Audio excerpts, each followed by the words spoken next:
All right, Mountaineer fans, welcome to episode number 58 of Mountaineer Moment.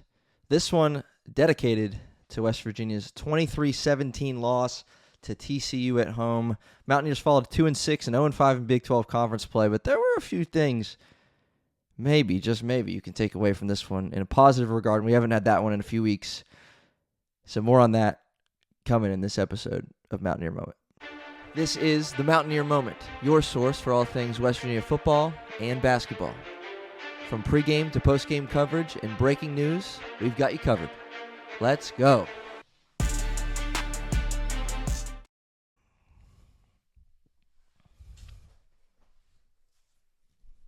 All right, like we said, Mountaineers fall 23-17 in a close one. TCU obviously jumped out to their early lead. Mountaineers continued to fight, continued to battle. It bounced between, a 1-2 possession game, it seemed like, throughout, and Mountaineers just weren't quite able to crawl all the way back in this one.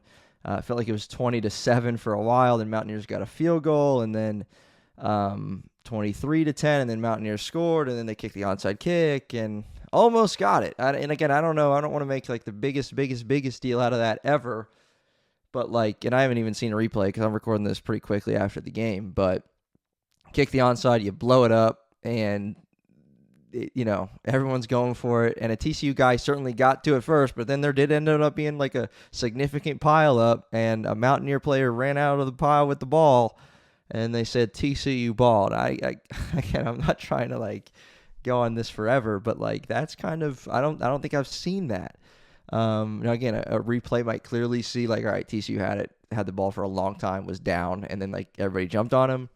But when you're watching that live, it looks like it's anybody's ball, and we come out with it, and then they, one guy's pointing West Virginia, one guy's pointing TCU, and so chaos. You're down 6 with a few minutes left. A few minutes left in the game, 3+ minutes. You kick onside, you're down 6. You think you're finally getting some confidence in your offense because look at what Scotty Fox did. All game long, we're going to talk about him a lot in this episode and a couple more to come. But man, oh man, missed opportunity there. And there's going to be an episode that we're going to spend here, shortly after this one, just dedicated to some of these Mountaineer missed opportunities that were had, and things that could have been difference makers, obviously, for West Virginia in this 23-17 loss. But again, it's hard to be too discouraged, I will say, and something if you've kept up on Mountaineer Moment over the last several weeks, you haven't exactly been on the edge of your seat watching a fourth quarter of a Mountaineer game recently. Tonight you were, and that was a change of pace. That felt good, felt right, felt at home. Even the heartbreak kind of at the end kind of feels at home because that's what we're used to as Mountaineer fans. But it was kind of just a game that kept my full-on fandom, full-on attention, however you want to word that. Not that I'm not a Mountaineer fan when I'm watching the other games, but when it's a blowout in the fourth quarter, you're not thinking win, and here this whole game, even down to the wire, you're thinking, all right, what do they need to do to get the ball back? What do they need to do to win this game? And just came up a little bit short. Again, a 6-point loss for a TCU team that came in as the 2-touchdown favorite. We're going to touch on kind of just an overview of this game and just some things I noticed, some things that went wrong, some things that were good, some things you can take away. But again, this is episode 58 of Mountaineer Moment, podcast that started just at the beginning of this Mountaineer football season that's grown kind of quick, right? It's kind of cool to see what's happening here on Mountaineer Moment. So if you want to join the Mountaineer Moment movement, you better hit that subscribe button, leave a like on this video, leave a comment. Love interacting with every single comment that we get, and just excited to see what's going to continue to happen here. So please join, please subscribe, and we're going to keep this thing rolling. But it's on YouTube, Apple Podcasts, Spotify, Amazon Music. Join the movement. All right, so West Virginia. I will say first place to start, and we're going to go through a few different things. I will say the first place, I think, to start with this Coal Rush game, this atmosphere, and that was one thing I came into this game. If you watch some of the preview episodes, that was one thing I was like, what kind of atmosphere is this going to be? Not just in attendance, but in just feel and the fans, how engaged, how ready. And with it being Coal Rush, with it being homecoming, I mean, that was a pretty solid electric atmosphere for a team that's 2-5. Can we say that? Right, that was pretty impressive. And I don't know how many teams across the country are going to put forth an effort like that when it comes to the fans. And so that was pretty cool to see. It looked like a great atmosphere. If you were in the stadium tonight, you can leave a comment and let me know if I'm right. But it sure felt good watching on TV. Felt like there were moments this crowd was into it. Again, you even get down a little bit. Not to say they weren't quiet at times, but good to see the turnout. Good to see the Mountaineer man trip with the coal miners and honoring that. I just think that's such a cool tradition that's begun, and so pretty neat there. Offensive line.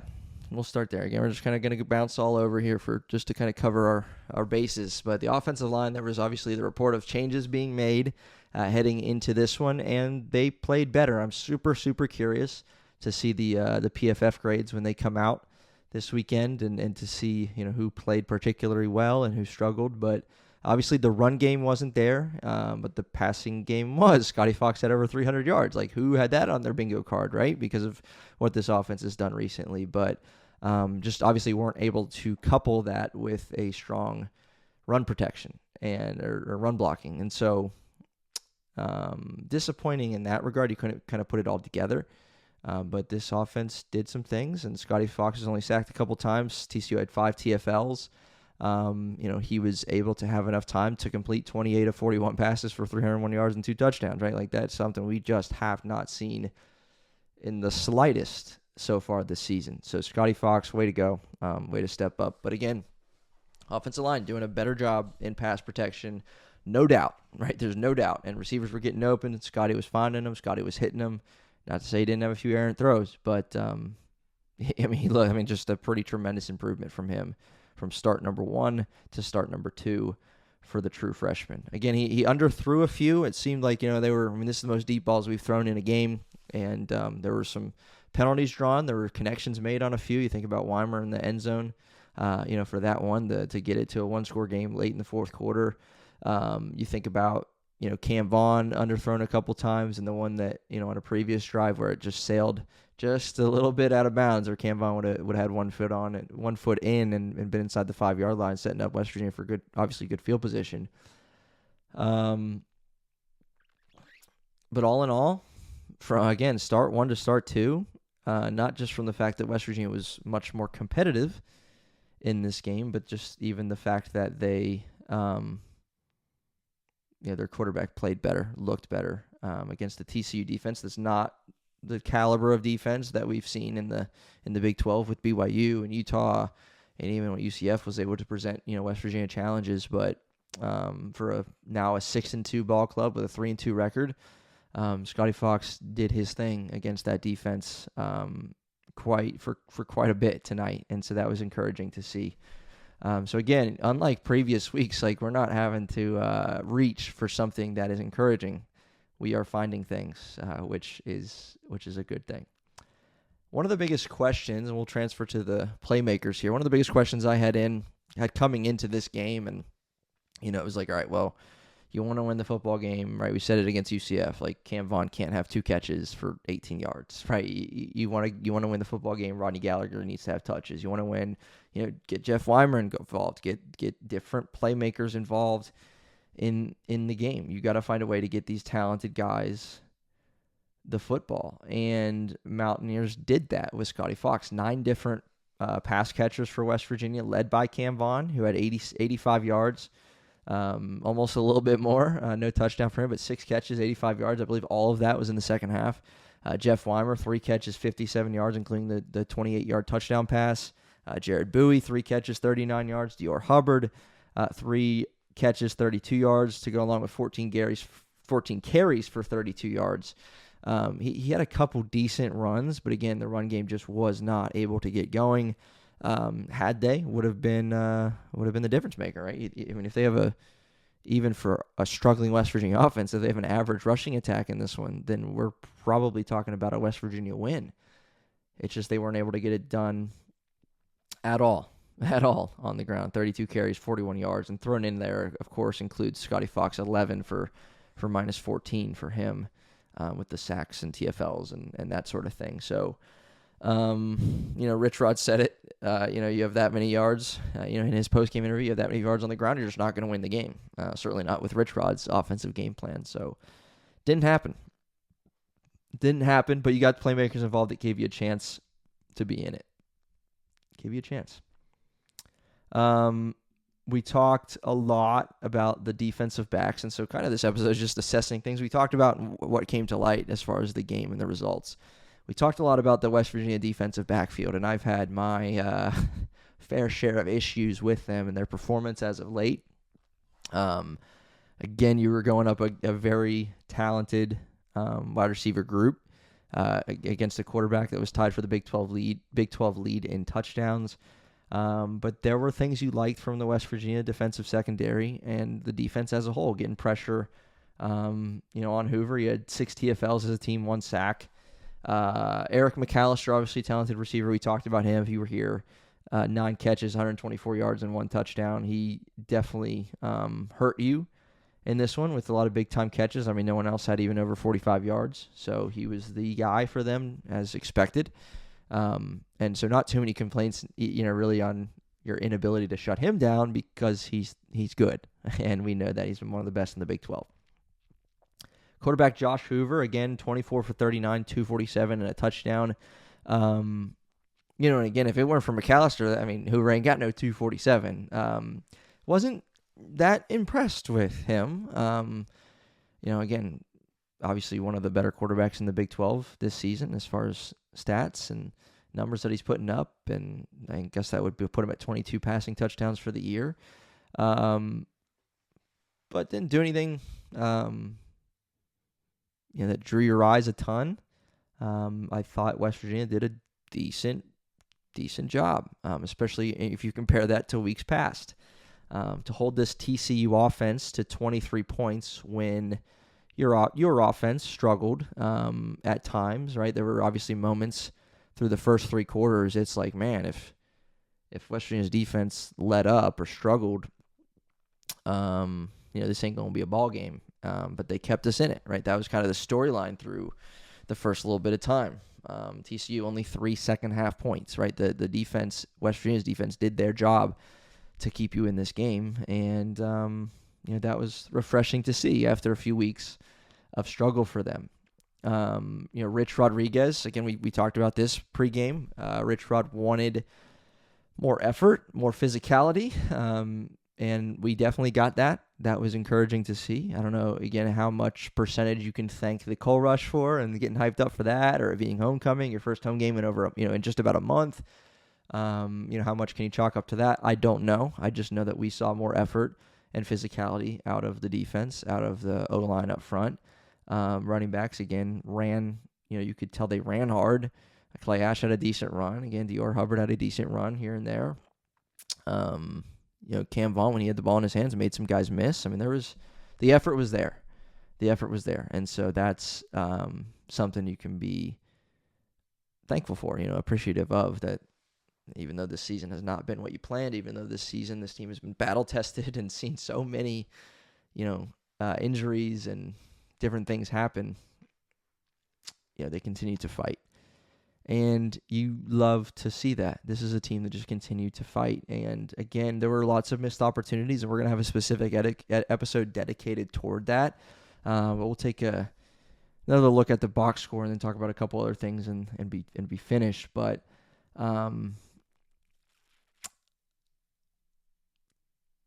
TCU's defense, I mean, they had obviously 2 stars.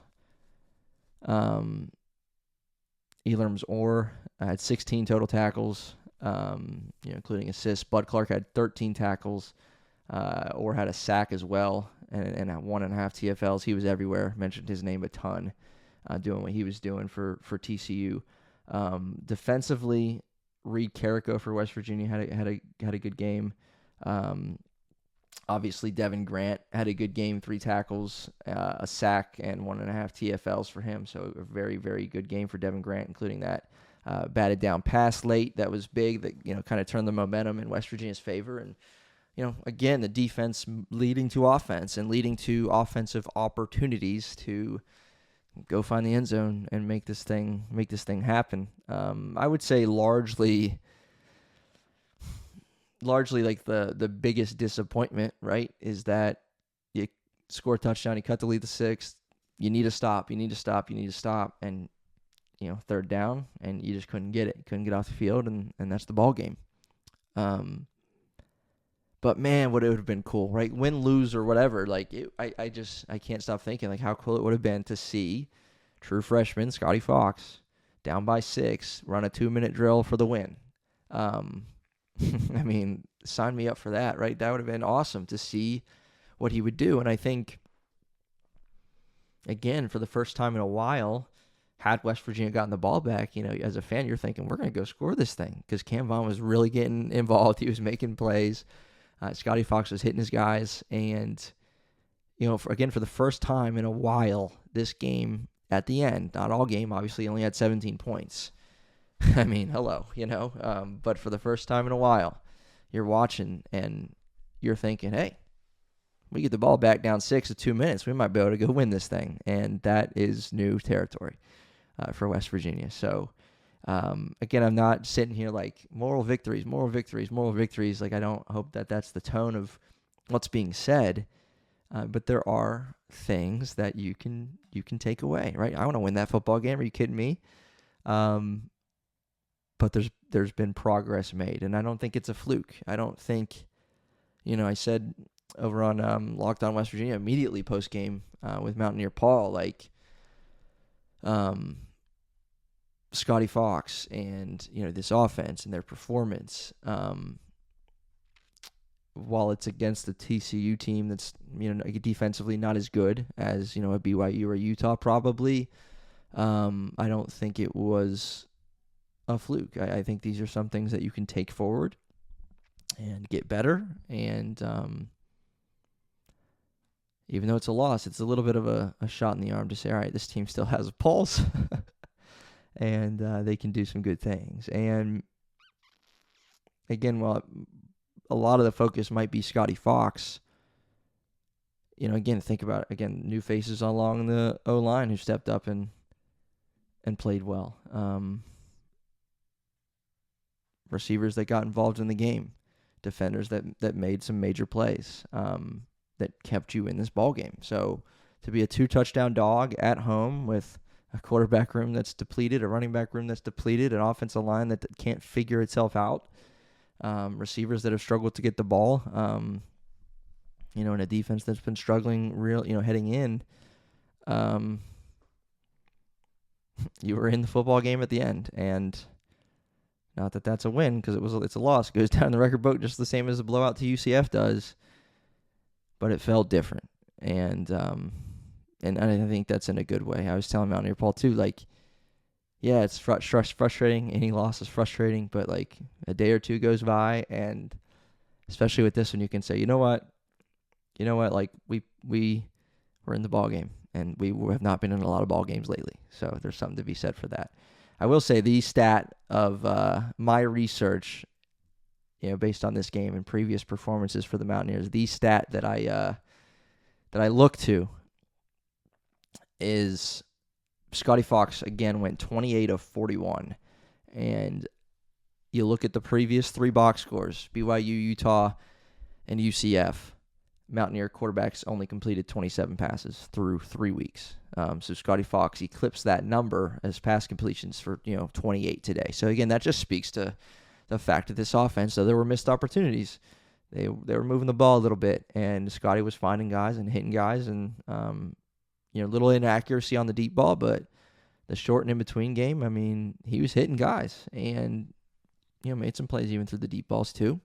Obviously, finding Weimer in the end zone and drawing some PIs, but 27 completions through 3 weeks for West Virginia, 28 today. And that's a testament to Scotty Fox and the play calling and creativity of this offense to find plays where he can be comfortable, and that's what I saw today. So definitely encouraged by that. All right, this is episode 58 of Mountaineer Moment. We'll be back with a couple more to break down this one. Obviously, basketball's got an exhibition. We're going to talk about that one as they play Wheeling on Sunday afternoon at 4 o'clock, available on ESPN+, so go check that out.